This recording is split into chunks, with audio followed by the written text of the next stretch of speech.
ডাকসু নির্বাচনে চলছে ভোট গণনা। ক্যাম্পাসে বহিরাগত জামাত শিবিরের অবস্থানের অভিযোগ, ছাত্রদলের ধৈর্য ধরবে ফল ঘোষণা পর্যন্ত। কোন সময়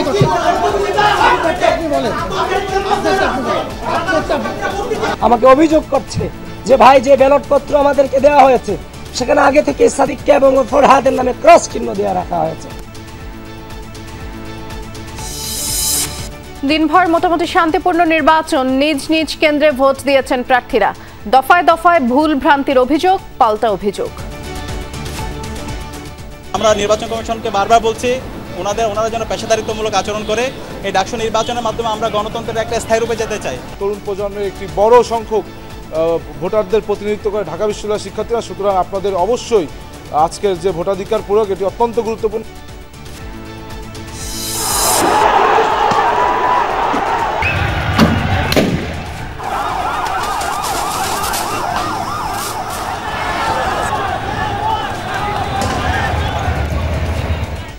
নেপালে ছাত্র জনতার বিক্ষোভে পথ ছাড়লেন প্রধানমন্ত্রী কেপি শর্মা। বন্ধ বিমানবন্দর, মন্ত্রীদের বাসা খুঁজে খুঁজে আগুন দিচ্ছেন আন্দোলনকারীরা।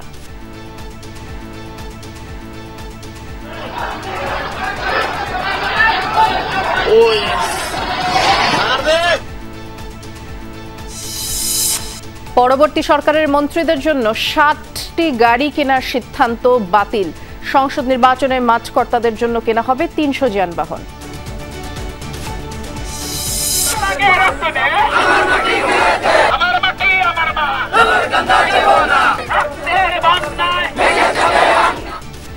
আসন পুনর্বিন্যাসের প্রতিবাদে ফরিদপুরে আজও অবরোধ। 21 জেলায় যান চলাচল বন্ধে ভোগান্তি। ব্রাহ্মণবাড়িয়াতেও মহাসড়কে অবস্থান, বিক্ষোভ।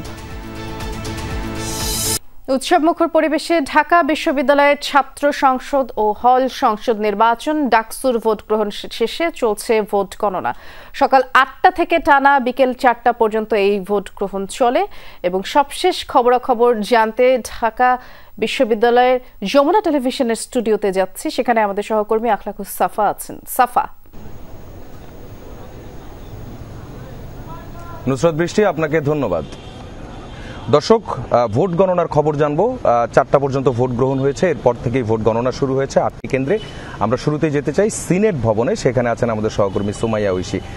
ঐশী, সিনেট ভবনে মোট ভোটার ছিলেন 4830 জন। কত শতাংশ ভোট পড়েছিল এবং এখন পর্যন্ত কতটুকু ভোট গণনা করা গিয়েছে এবং শেষ হতে কত সময় লাগবে?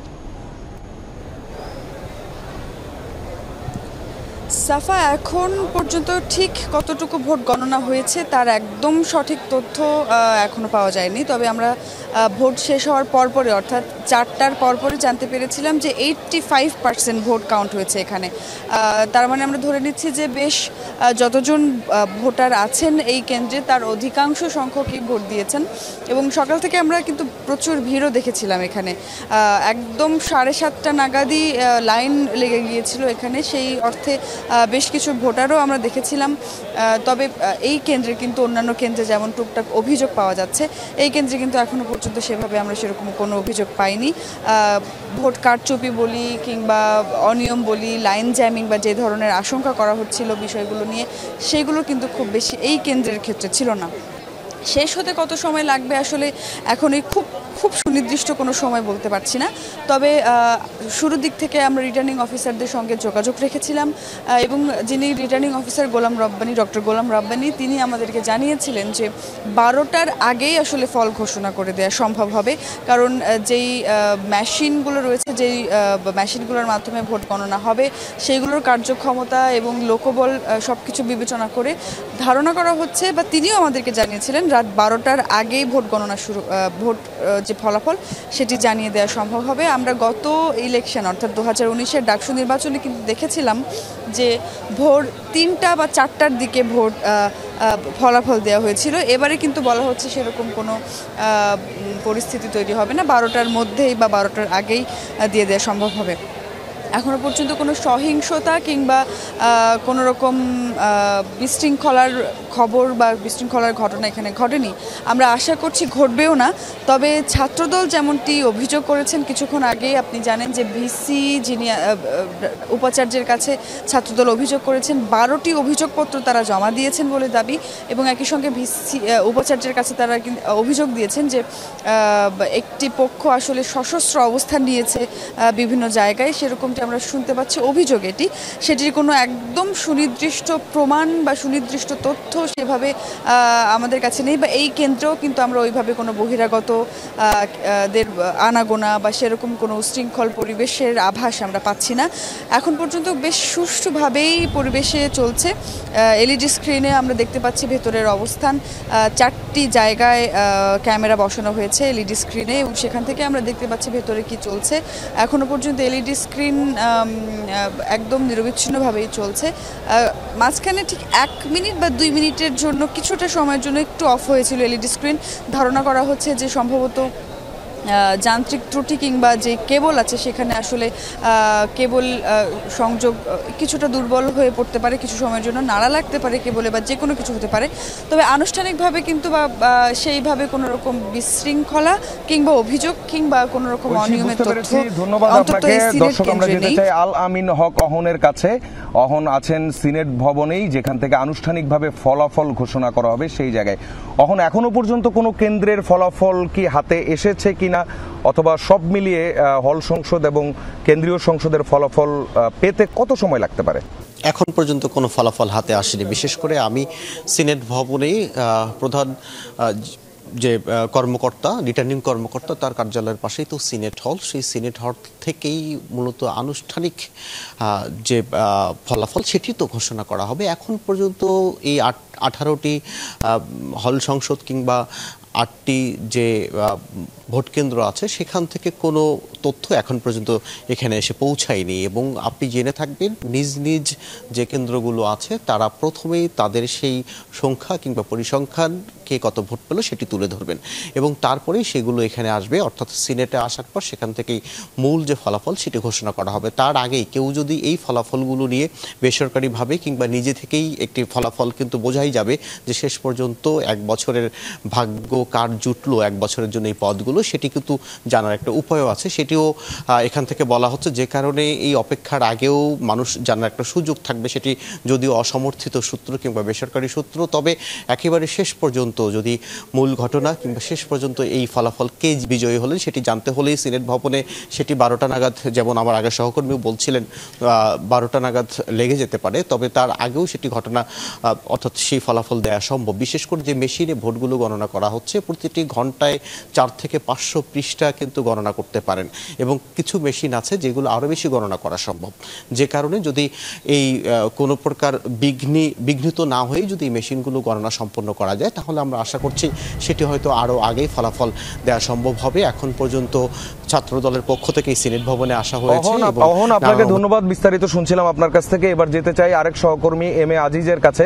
আজিজ, আপনি এখন কোন কেন্দ্রে আছেন? সেখানকার ভোট গণনার সবশেষ অগ্রগতি কতটুকু এবং ক্যাম্পাসের নিরাপত্তা বিশেষ করে এন্ট্রি পয়েন্টগুলোতে কেমন দেখেছেন? ধন্যবাদ সাফা। আমি এই মুহূর্তে আছি ঢাকা বিশ্ববিদ্যালয়ের টিএসসি কেন্দ্রে। এখানে ভোট দিয়েছেন রোকেয়া হলের শিক্ষার্থীরা। 5341 জন ভোটার এই কেন্দ্রে ছিলেন। সেখান থেকে আমরা জানতে পেরেছি 70%, প্রায় 70% ভোটার এখানে ভোট দিয়েছেন। তবে এখানকার পরিস্থিতি অন্যান্য কেন্দ্রের তুলনায় একটু ঘোলাটে। আমি যদি আপনাকে বলি যে এখানে এতক্ষণ ছিলেন ছাত্র দলের যিনি ভিপি প্রার্থী আবিদুল ইসলাম খান, তিনি এইমাত্র এখান থেকে বের হয়ে গেছেন। তবে এখানে তিনি বের হয়ে যাওয়ার পরে আমরা একটু উত্তেজনাকর পরিস্থিতি এখানে দেখতে পেয়েছি। এর পাশাপাশি এখানে যে এলইডি স্ক্রিনটা ছিল সেটিও এখন ডিসকানেক্ট হয়ে গেছে। তো এখানে আবিদুল ইসলাম যে কারণে এসেছিলেন সেটি হলো তিনি মূলত এই কেন্দ্রের ভেতরে প্রবেশ করতে চেয়েছিলেন।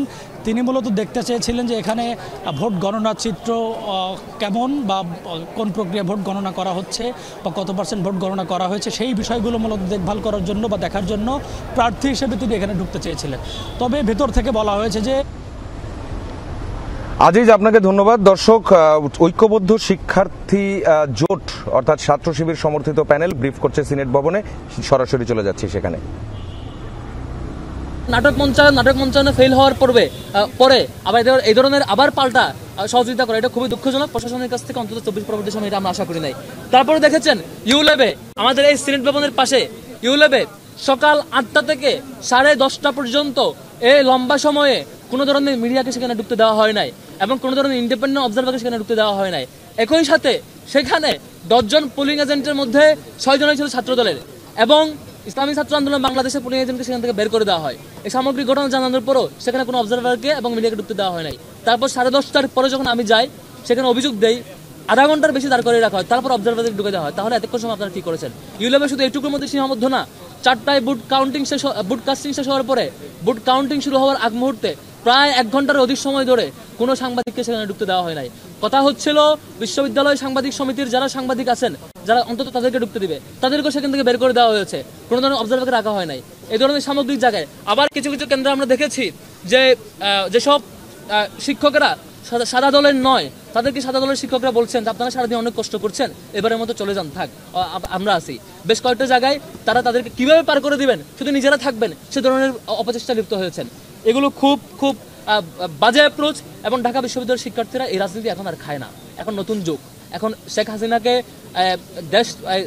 দিল্লিতে পাঠানোর পরে, ফ্যাসিবাদকে দিল্লিতে পাঠানোর পরে, ভয়াবহ ফ্যাসিবাদকে দেশ ছাড়া করবার পরে আর কোনো ধরনের ফ্যাসিবাদ হইতে চাইবেন না, আর কোনো ধরনের রাজনৈতিক অপচেষ্টা করবেন না, এটা শিক্ষার্থীরা গ্রহণ করবেন ঢাকা বিশ্ববিদ্যালয়। তারপরে আপনারা দেখেছেন খুবই লজ্জাজনক ব্যাপার, এই যে রোকেয়া হলের সেই ঘটনা যখন ধামাচাপা দিতে পারে নাই, যখন সিসিটিভি ফুটেজ থেকে চেক করে যখন ধরা পড়লো যেটা একটা নাটক মঞ্চায়ন ছিল, তারপরে তারা মব ক্রিয়েট করে সেখানকার শিক্ষকদেরকে বাজেভাবে লাঞ্ছনা করেছে। শুধু লাঞ্ছনা করে নাই, নারী শিক্ষক, আমাদের একজন সম্মানিত শিক্ষিকা, তার বিভিন্ন ফটো নিয়ে সেই দলের নেতা এবং কর্মীরা বাজেভাবে হুমকি দামকি এবং স্ল্যাট শেমিং পর্যন্ত করেছেন।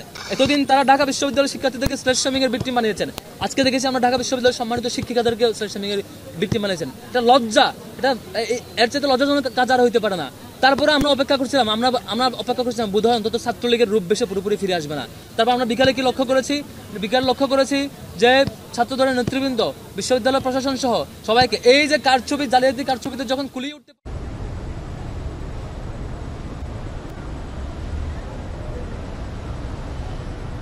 দর্শক, আমরা ছিলাম ঐক্যবদ্ধ শিক্ষার্থী জোটের ব্রিফিংয়ে।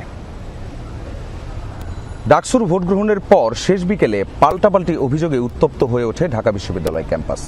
শিবিরের প্যানেলের প্রতি পক্ষপাতমূলক আচরণের অভিযোগ তোলেন ছাত্রদলের কেন্দ্রীয় নেতারা। ভিসির সাথে উত্তপ্ত বাক্য বিনিময়ের পর তারা ব্রিফিং থেকে বেরিয়ে যান। একই সময়ে ছাত্রদল সমর্থিত প্যানেল থেকে অভিযোগ করে বলা হয়, একটি পক্ষকে জিতিয়ে দেওয়ার জন্য কাজ করছে বিশ্ববিদ্যালয় প্রশাসন।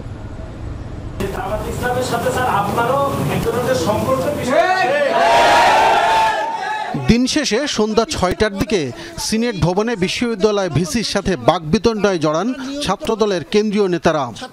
এখানে কেন জামাত শিবিরের নেতা কর্মীরা তারা এখানে অবস্থান নিয়েছে প্রতিটা গেটে। ছাত্রদলের অভিযোগ, বিশ্ববিদ্যালয়ের বাইরে বিভিন্ন পয়েন্টে লোক জড়ো করে ভীতিকর পরিস্থিতি তৈরি করে জামাত শিবির। বারবার দৃষ্টি আকর্ষণের পরও ভিসি প্রশাসন কোনো পদক্ষেপ নেয়নি। 4:20 পরে এই কনসার্ন আমাদের কোনো কনসার্ন ছিল না, কারণ আমরা নিয়মিতভাবে ছাত্ররা ভিতরে ঢুকেছে, ব্যাপক পরিমাণে আমাদের ভোটার ছিল। আমাকে আমাদের কথা বলতে দাও, আপনার সময় আমি কোনো কথা বলিনি, প্লিজ কিপ বেসিক সিভিলিটি। এখন আমাদের তরফ থেকে আমি প্রতিটা ইস্যু মোটেই ডাইভার্ট করছি না, ইস্যু ডাইভার্ট করছি না। এক পর্যায়ে ছাত্রদলের কেন্দ্রীয় নেতারা প্রতিবাদ জানিয়ে বের হয়ে যান সিনেট ভবনের ব্রিফিং থেকে।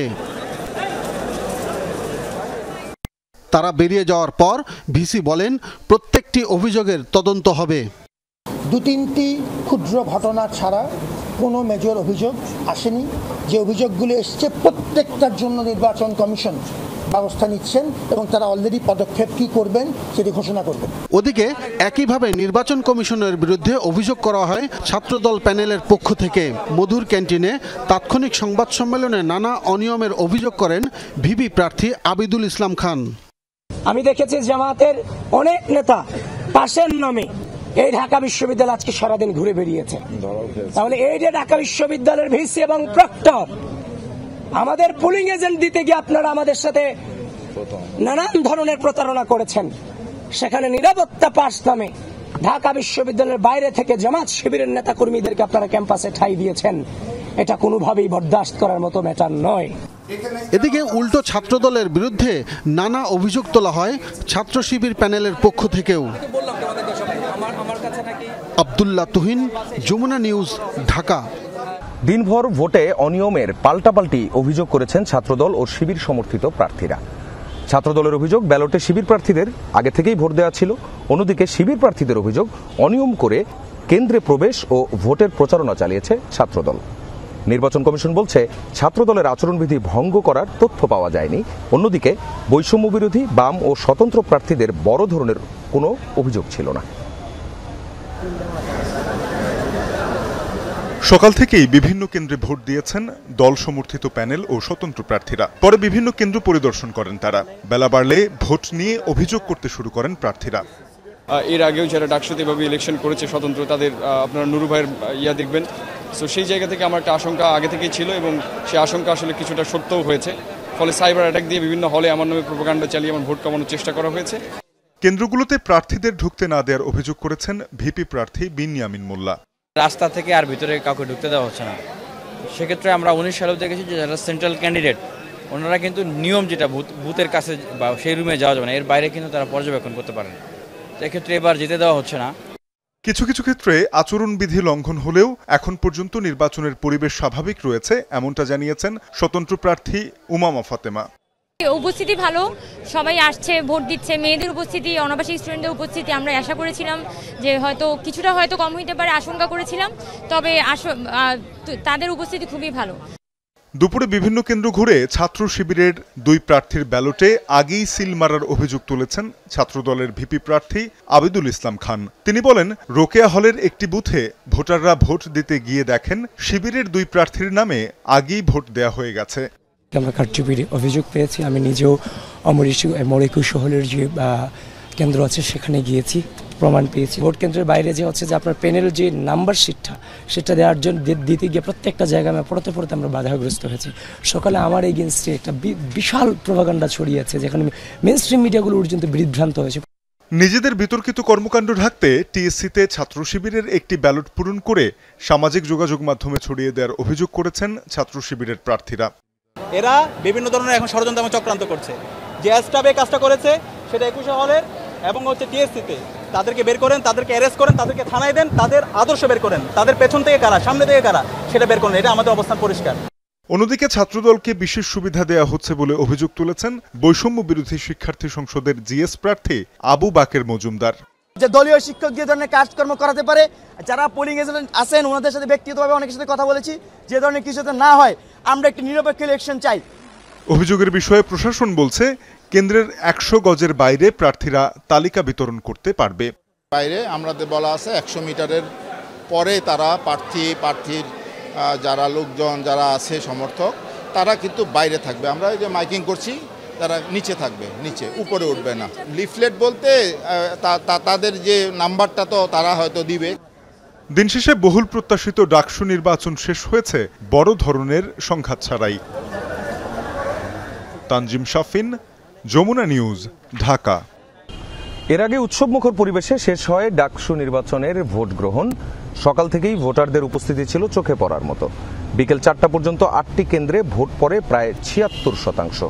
ভোট গ্রহণ শেষে 8টি কেন্দ্রের 14টি মেশিনে এখন চলছে গণনা। বিশ্ববিদ্যালয়ের সিনেট ভবন থেকে আনুষ্ঠানিকভাবে ঘোষণা করা হবে এই নির্বাচনের ফলাফল। দিনভর উৎসবমুখর পরিবেশে ভোট দিয়েছেন শিক্ষার্থীরা। আলোচনা সমালোচনার মধ্যেই পছন্দের প্রার্থীর পক্ষে রায় দিয়েছেন তারা। সকাল 8টায় শুরু হয়ে টানা ভোট চলে বিকেল 4টা পর্যন্ত। এর আগে গণমাধ্যমে দেখিয়ে সিলগালা করা হয় ব্যালট বাক্স। 8টি ভোট কেন্দ্রের সামনেই ছিল ভোটারদের দীর্ঘ লাইন। ভেতরের পরিবেশ নিয়েও সন্তোষ জানান ভোটাররা।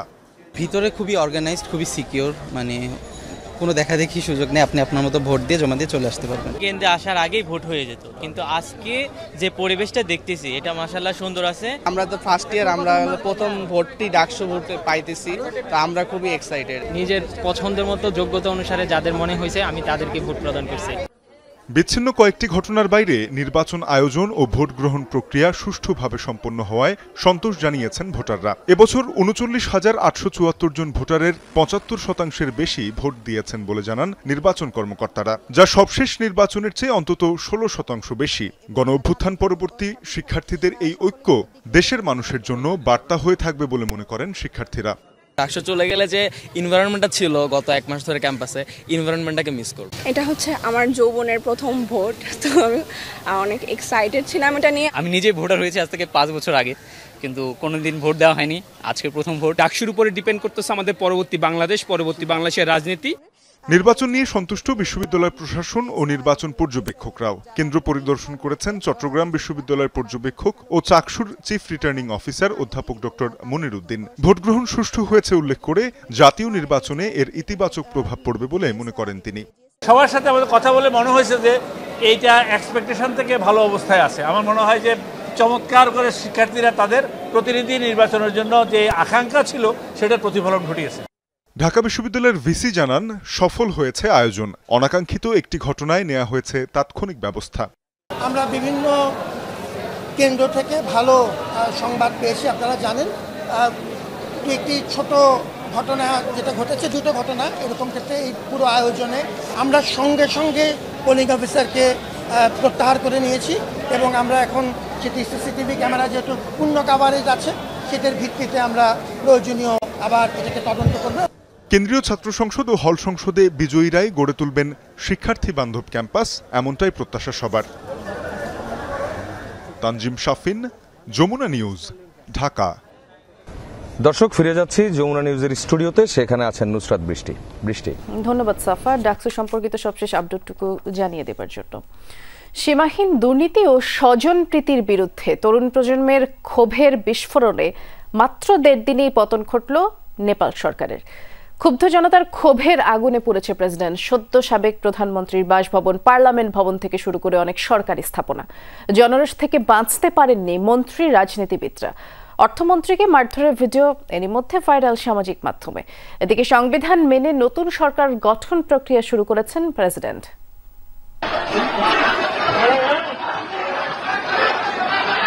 মারধরের শিকার হয়ে প্রাণ বাঁচাতে দৌড়ে পালাচ্ছেন যিনি, তিনি নেপালের অর্থমন্ত্রী বিষ্ণু পোরেল। সরকারের ওপর দীর্ঘদিনের জমানো ক্ষোভের স্ফুলিঙ্গ দেখল নেপাল।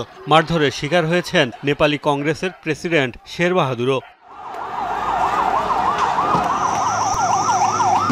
মাত্র 1.5 দিনের বিক্ষোভে ক্ষমতা ছাড়তে বাধ্য হয়েছেন নেপালের প্রধানমন্ত্রী কেপি শর্মা ওলি। সোমবার কাঠমান্ডুতে 19 আন্দোলনকারীর মৃত্যুতে ক্ষোভের আগুন ছড়িয়ে পড়ে গোটা নেপাল জুড়েই। আন্দোলন এতটাই তীব্র হয়ে ওঠে যে টিয়ারশেল, গুলি ছুড়েও জনস্রোত থামাতে পারেনি নিরাপত্তা বাহিনী। ভাঙচুর, অগ্নিসংযোগ হয়েছে সরকারি সব গুরুত্বপূর্ণ স্থাপনাতেই। জনরোষ থেকে রেহাই পাচ্ছে না রাজনীতিবিদরাও। এর আগে প্রধানমন্ত্রীর বাসভবনে আগুন দেয় ক্ষুব্ধ জনতা, চালায় ভাঙচুর। তরুণ আন্দোলনকারীদের ক্ষোভ থেকে রক্ষা পায়নি পার্লামেন্ট ভবনও। এদিন নেপালের তরুণদের ক্ষোভের আগুনে পুড়েছে প্রেসিডেন্ট, বিভিন্ন মন্ত্রীসহ অনেক রাজনৈতিক নেতার বাড়ি। যদিও অনেক নেতাকর্মী ও তাদের পরিবারের সদস্যদের আগেই হেলিকপ্টারের মাধ্যমে নিরাপদে সরিয়ে নেয় দেশটির সেনাবাহিনী। অস্থিতিশীল পরিস্থিতিতে বন্ধ করে দেয়া হয়েছে বিমানবন্দরের সব ধরনের ফ্লাইট। কেপি শর্মার পদত্যাগ গ্রহণ করেছেন প্রেসিডেন্ট রামচন্দ্র পোরেল। এরই মধ্যে দেশটির বিদ্যমান সংবিধানের অধীনে নতুন সরকার গঠনের তোড়জোড়ও শুরু হয়েছে বলে জানিয়েছে তার দফতর। তবে সে পর্যন্ত দায়িত্ব পালন করবে বর্তমান মন্ত্রিসভা। সামাজিক মাধ্যম নিষিদ্ধের জেরে বিক্ষোভ শুরু হলেও মূলত রাজনীতিবিদ, সরকারি কর্মকর্তা ও ব্যবসায়ীদের সীমাহীন দুর্নীতি আর স্বজনপ্রীতির অভিযোগে তরুণদের মাঝে দীর্ঘদিন ধরেই ক্ষোভ বাড়ছিল, যার চূড়ান্ত বিস্ফোরণ দেখা গেছে গত 1.5 দিনে। মোস্তফা মাহমুদ, যমুনা নিউজ। নির্বাচনে মাঠ পর্যায়ের কর্মকর্তাদের দায়িত্ব পালনের জন্য 300 গাড়ি কেনা হচ্ছে বলে জানিয়েছেন অর্থ উপদেষ্টা ডক্টর সালেউদ্দিন আহমেদ। সরকারি ক্রয় সংক্রান্ত উপদেষ্টা কমিটির বৈঠক শেষে উপদেষ্টা বলেছেন, আগামী সরকারের মন্ত্রীদের জন্য 7টি গাড়ি কেনার যে সিদ্ধান্ত তা বাতিল করা হয়েছে। জানান চট্টগ্রাম বন্দরে গত সরকারের এমপিদের আমদানি করা 30 থেকে 40টি দামি গাড়ি জব্দ করা হয়েছে। প্রয়োজনে গাড়িগুলো নির্বাচনের কাজে ব্যবহার হবে। জানান বিভিন্ন খাতে বাংলাদেশ থেকে 1 লাখ লোকবল নেবে জাপান। সরকারি ক্রয় সংক্রান্ত উপদেষ্টা কমিটির বৈঠক শেষে সাংবাদিকদের সাথে কথা বলেন অর্থ উপদেষ্টা ডক্টর সালেহুদ্দিন আহমেদ। জানান মন্ত্রীদের গাড়ি কেনার বিষয়ে জনপ্রশাসন মন্ত্রণালয় একটি প্রস্তাবনা দিয়েছিল, কিন্তু অর্থ মন্ত্রণালয় সেটির অনুমোদন দেয়নি। তবে নির্বাচনের আগে প্রয়োজন বিবেচনায় 300 গাড়ি কেনার সিদ্ধান্ত হয়েছে। কোনো প্রশ্নই আসে না, কোনো গাড়ি কেনার জন্য আমরা ইচ্ছা করি নাই। এখন এটা যে জনপ্রশাসন মন্ত্রণালয় থেকে ওটা একটা প্রপোজাল দিয়েছে, সেটা আমি তো বন্ধ করে দিয়েছি। ও গাড়িটা কেন হবে? ইলেকশনের সময় ভাঙ্গা গাড়ি নিয়ে 2 মাইল যাওয়ার পর পড়ে যাবে, সেটা তো আমরা অ্যালাউ করবো না। সেটা যে আমি রিসেন্ট আমরা অলরেডি অ্যালাউ করেছি। আমি এটা একজাক্টলি মনে নাই, প্রায় 300-র কাছাকাছি গাড়ি আমরা অ্যালাউ করেছি, ওই 60টা গাড়ি না। অর্থ উপদেষ্টা জানান চট্টগ্রাম বন্দরে পড়ে থাকা 30-40টি গাড়ি কাজে লাগানোর বিষয়ে ভাবছে সরকার। চট্টগ্রাম বন্দরে এমপিদের অনেকগুলো গাড়ি কিন্তু সিজ করা হয়েছে। ওখানে খুব দামি গাড়ি আছে, বেশ দামি, একটা 4-5-6 কোটি টাকা। সেগুলো যখন অকশন করতে গেছে এনবিআর, দাম উঠেছে 10 লক্ষ টাকা। আমি বলেছি এনবিআর চেয়ারম্যানকে এগুলো বিক্রি করার কোনো দরকার নাই, এটা আমরা ট্রান্সপোর্ট পুলে দিয়ে দেওয়ার জন্য বলেছি। হাওর এলাকায় একটা উড়াল সেতু করা হবে, যেটা আপনার জামালপুর এবং হবিগঞ্জ ওটার সাথে কানেক্ট করে। ডক্টর সালেহুদ্দিন আহমেদ বলেন, জাপানে 1 লাখ মানুষের কর্মসংস্থানের চেষ্টা করছে সরকার। ভাষা জানলেই চাকরি মিলবে, তবে দক্ষতা বাড়ানোর উপরও জোর দেন উপদেষ্টা। এখানে কিন্তু কোনো ওই দালালদের কারণে দৌড়াতে হয় না, কারণ জাপানিজরা বলে যে আমরা ডিরেক্টলি নেব এটা। আর কিছু স্কিল ডেভেলপমেন্ট আমরা করে পাঠাচ্ছি। ওখানে আবার জাপানে অনেক লোকজন আছে কিন্তু পিএইচডি করে রয়ে গেছে, ওটা তো ভালো স্কোপ। সাংবাদিকদের প্রশ্নের উত্তরে উপদেষ্টা বলেন, 5টি ইসলামী ব্যাংক একীভূত করার পরিকল্পনা নিয়েছে সরকার, তবে এতে গ্রাহকদের কোনো সমস্যার মধ্যে পড়তে হবে না। কোনো গ্রাহকের টাকা যেভাবেই রাখো, ডিপোজিট রাখো বা এফডিআর করে রাখো, এটা প্রতিশ্রুতিবদ্ধ, সবাই টাকা পাবে। তানভীর মৌসুম, যমুনা নিউজ, ঢাকা। সংসদীয় আসন পুনর্বিন্যাসের প্রতিবাদে ফরিদপুর ও ব্রাহ্মণবাড়িয়ায় মহাসড়কে বিক্ষোভ করেছেন স্থানীয়রা। বেশি ভোগান্তি পোহাতে হয় ভাঙা হয়ে ঢাকার সাথে দেশের দক্ষিণ পশ্চিমাঞ্চলের 21 জেলার বাসিন্দাদের। যান চলাচল বন্ধ থাকায় যাত্রী চালকরা পড়েন দুর্ভোগে। পরে 11 ঘণ্টা পর সন্ধ্যায় প্রশাসনের অনুরোধে মহাসড়ক থেকে অবরোধ তুলে নেন বিক্ষুব্ধরা।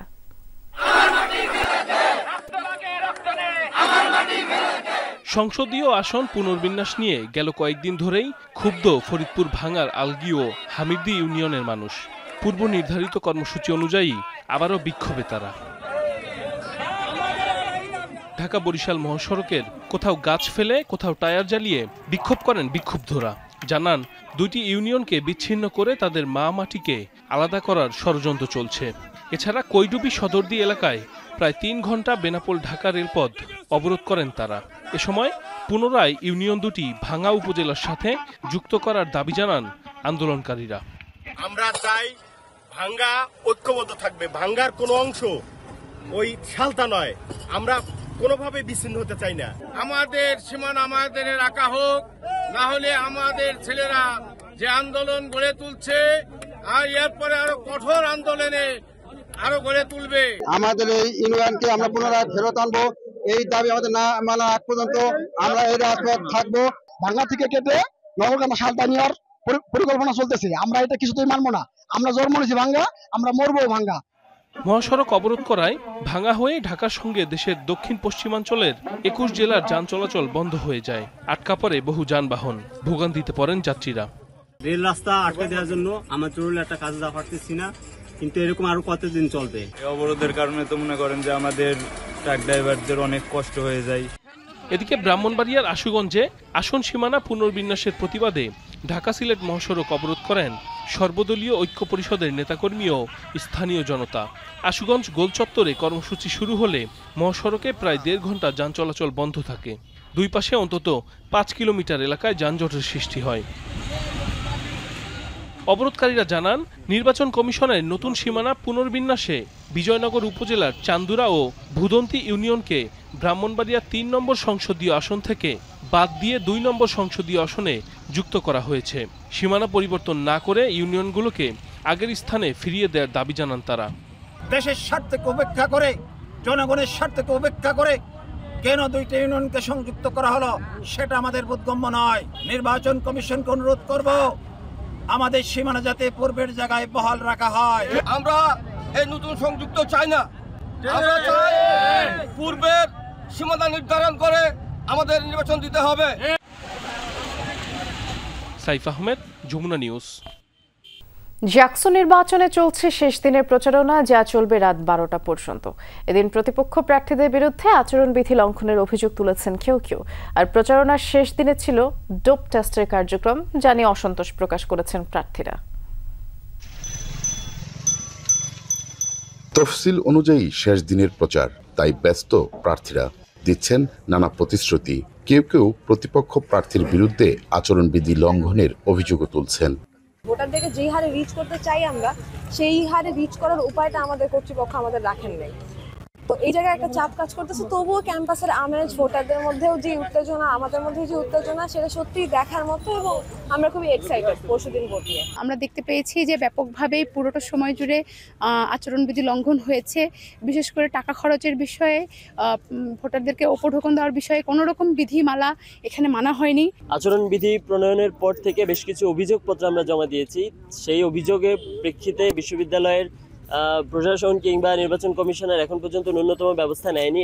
পূর্ব ঘোষণা অনুযায়ী সকাল থেকে শুরু হয় প্রার্থীদের ডোপ টেস্ট কার্যক্রম।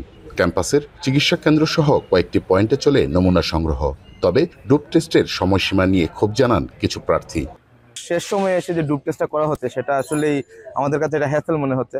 কেননা এই ডোপ টেস্টটা ছিল জরুরি ছিল, সেটা আমাদেরও দাবি ছিল, কিন্তু সেটা আমরা যখন মনোনয়ন দিয়েছি তারপরে পরে নিলেই ভালো হতো। আজকে যেহেতু প্রচারণার কিছু অংশ হয়তো বাকি আছে কোনো প্রার্থীর, তারা সেটা সম্পন্ন করবে। এমন সময় আজকে আমরা যখন চিকিৎসা কেন্দ্রের সময় দিচ্ছি, তখন সেটা আমাদের প্রচারণার দিকে একটু আমরা ক্ষতির সম্মুখীন হচ্ছি। ভোট ঘিরে ক্যাম্পাস জুড়ে বাড়তি নিরাপত্তার কথা জানান জাকসু নির্বাচন কমিশন। আমাদের যে বহুল কাঙ্ক্ষিত নির্বাচন, এই নির্বাচনে ইতিমধ্যেই আমাদের প্রার্থীগণ তাদের প্রচারণা চালিয়ে যাচ্ছেন। সব মিলিয়ে নির্বাচনী পরিবেশ এখন আমরা বলতে পারি যে একটা উৎসবমুখর পরিবেশে প্রচারণা চলছে। আগামী 11 সেপ্টেম্বর অনুষ্ঠিত হবে জাকসু নির্বাচন। ভোটের মাধ্যমে ছাত্র প্রতিনিধি নির্বাচন করবেন প্রায় 12,000 শিক্ষার্থী। মাহফুজুর রহমান নিপু, যমুনা নিউজ, সাভার। নেপালে প্রধানমন্ত্রীর পদত্যাগের পর আলোচনায় কাঠমান্ডুর মেয়র বলেন্দ্র শাহ। তরুণ এই রাজনীতিবিদকে অন্তর্বর্তী প্রধানমন্ত্রী করার জোরালো দাবি উঠেছে। 35 বছর বয়সে এই রাজনীতিককে নেপালের চলমান আন্দোলনের মাস্টার মাইন্ড মনে করা হচ্ছে। বয়স মাত্র 35, দেশ জুড়ে পরিচিত গায়ক এবং কবি হিসাবে। তবে গেল কয়েকদিনে নেপালের রাজনীতির ইতিহাস পাল্টে দেওয়ার অন্যতম মাস্টার মাইন্ড মনে করা হচ্ছে বলেন্দ্র শাহকে। নেপালে চলমান আন্দোলনের শুরু থেকেই তরুণদের পাশে এই নেতা। দেশটির বিভিন্ন গণমাধ্যম বলছে, মাত্র 1.5 দিনের মাথায় সরকার পতনের অন্যতম রূপকার তিনি। তার নেতৃত্বেই জোরালো হয়েছে সরকার বিরোধী আন্দোলন। 2022 সালের স্থানীয় নির্বাচনে স্বতন্ত্র প্রার্থী হিসেবে কাঠমান্ডুর 15তম মেয়র নির্বাচিত হন তিনি।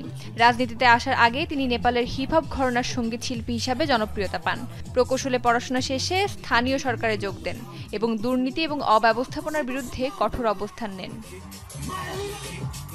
মেয়র হওয়ার পর থেকেই বেশ কিছু সাহসী পদক্ষেপ নিয়ে আলোচনায় আসেন বলেন্দ্র শাহ। সিটি কাউন্সিলের সভার সরাসরি সম্প্রচার, অবৈধ স্থাপনা উচ্ছেদ সহ নানা পদক্ষেপে জনপ্রিয়তা পান। উদ্যোগ নেন নদী দখল মুক্ত করারও। তার এসব উদ্যোগে বিরোধ তৈরি হয় সরকার এবং আদালতের সাথে। প্রধানমন্ত্রী কেপি শর্মা ওলি পদত্যাগের পর বিক্ষোভকারীদের শান্ত থাকার আহ্বান জানিয়েছেন বলেন্দ্র শাহ। পরবর্তীতে ক্ষমতায় তিনিই আসতে পারেন, এমনটিও বলছে নেপালের অনেক গণমাধ্যম। অস্মিতা বিশ্বাস, যমুনা নিউজ। জাতীয় নির্বাচনের মডেল হিসেবে কাজ করবে এবারে ডাকসু নির্বাচন। দুপুরে সচিবালয়ে আইন শৃঙ্খলা সংক্রান্ত উপদেষ্টা কমিটির 13তম সভা শেষে এমন মন্তব্য করেছেন স্বরাষ্ট্র উপদেষ্টা জাহাঙ্গীর আলম চৌধুরী। বলেন, ডাকসুতে যারা ভোট দিচ্ছেন তারা সবাই শিক্ষিত, যদিও জাতীয় নির্বাচনের ক্ষেত্রে এমনটা প্রযোজ্য নয়। তারপরও এমন সুষ্ঠু ভোট ওই নির্বাচনের প্রস্তুতি হিসেবে কাজ করবে বলেই মনে করেন স্বরাষ্ট্র উপদেষ্টা। তিনি বলেন, এখন পর্যন্ত যে প্রস্তুতি আছে তা নিয়ে জাতীয় নির্বাচন করতে কোনো সমস্যা হবে না।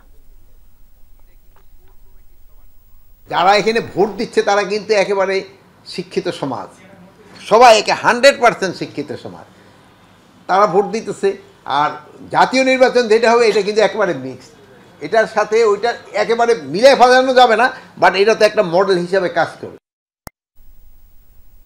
ধানমন্ডিতে পেছন থেকে 4 নারীকে চাপা দেয়া গাড়ি চালককে এখনো আটক করতে পারেনি পুলিশ, গাড়িটিও জব্দ হয়নি। অল্প সময়ের মধ্যে একজনকে দুবার চাপা দেয় প্রশিক্ষণে ব্যবহৃত গাড়িটি। প্রথমবার প্রশিক্ষণার্থী চাপা দিলেও তাৎক্ষণিক তাকে সরিয়ে দ্রুত পালাতে গিয়ে দ্বিতীয়বার চালক চাপা দেয় ওই নারীদের। এ ঘটনায় এখনো মামলা হয়নি। ঘটনায় গুরুতর আহত নারী হাসপাতালে চিকিৎসাধীন। সহকর্মী শাকিল হাসানের রিপোর্ট। ধানমন্ডির 4 নম্বর সড়কটি সোমবার সকালেও ছিল স্বাভাবিক। আবাসিক এলাকা হওয়ায় গাড়ির খুব চাপ নেই। সন্তানদের সিটি কলেজে দিয়ে 4 জন নারী সড়কে হাঁটছিলেন পাশাপাশি। পেছন থেকে হঠাৎ একটি গাড়ি এসে চাপা দেয় নারীদের। 2 জন নিচে পড়ে যান। আশেপাশের লোকজন এগিয়ে এলে গাড়িটির চালক বদল হয়। পালাতে গিয়ে আবারও গাড়ি চাপা দেয় পড়ে থাকা নারীকে। স্থানীয়রা গাড়িটি থামানোর চেষ্টা করেন। তাদেরই একজন রিকশা চালক বিল্লাল হোসেন। তার সামনেই ঘটনাটি ঘটে। দৌড়ে গাড়িটি ধরার চেষ্টা করলে পড়ে গিয়ে তার পা ছিলে যায়। গাড়ি সেট করি ব্যাগে দিয়ে আবার পারপা উঠে দিয়ে লাস্টে আবার সেট করার কথা টান দিয়ে গেছে। আমি গাড়ির পিছনে দৌড় দিচ্ছিলাম। চাপা দেয়া গাড়িটির ঠিক পেছনের গাড়ির চালক ছিলেন সাকিব। জানান, দ্রুত গতিতে গাড়িটি গিয়ে নারীদের চাপা দেয়। অ্যাক্সিডেন্ট করার পরে ড্রাইভার সাথে সাথে চেঞ্জ হয়েছে। চেঞ্জ হওয়ার পর ব্যাক গিয়ার করে ওনার উপর দিয়ে উঠা দিয়েছে। আবার প্রথমে একবার লাগাইছে, ব্যাক গিয়ার করছে, আবার ওনার উপর দিয়ে উঠা দিয়ে ভাগছে। সিসিটিভি ফুটেজ আর প্রত্যক্ষদর্শীদের বক্তব্য অনুযায়ী এটি পরিষ্কার যে আবাসিক এলাকায় ড্রাইভিং প্রশিক্ষণের কারণেই এমন দুর্ঘটনা। 2 বার চাপা দেয়ায় আহত নারীর অবস্থা গুরুতর। চাপা দিচ্ছে যে প্রথমে যে স্টেটে ওখানে মারছে সেই ড্রাইভারটা চেয়েছে, সামনে আরেকটা লোক ছিল, সে এসে গাড়িটা ব্যাগে দিয়ে পরে গাড়িটা আবার ওনার উপর দিয়ে টান দিয়ে বেরিয়ে গেছে। তারা 4 জন একসাথে হাইটে যাচ্ছে, পিছ থেকে মেরে দিয়েছে। ঘটনার বিষয়ে জানতে আমরা যাই ধানমন্ডি মডেল থানায়। তদন্ত কর্মকর্তা উপপরিদর্শক আসিফ আল ইসলাম জানান, 2 চালকের কেউ আটক হননি। এখনো জব্দ করা যায়নি গাড়িটি। গাড়ির ট্রেস এখনো পাওয়া যায় নাই। ড্রাইভার যদি মামলা রুজু হয় তাহলে আমরা প্রসিডিউর আগাইতে পারি। গুরুতর আহত তানিয়া আক্তার ভর্তি আছেন পপুলার হাসপাতালের আইসিইউতে। স্বজনরা জানান, মামলার বিষয়ে এখনো সিদ্ধান্ত নেননি তারা। শাকিল হাসান, যমুনা নিউজ, ঢাকা। আর এ ছিল সন্ধ্যার বাংলাদেশের আয়োজনে। তবে 8টায় আবারও ডাকসুর আপডেট দেখতে পারবেন যমুনার পর্দায়। ধন্যবাদ।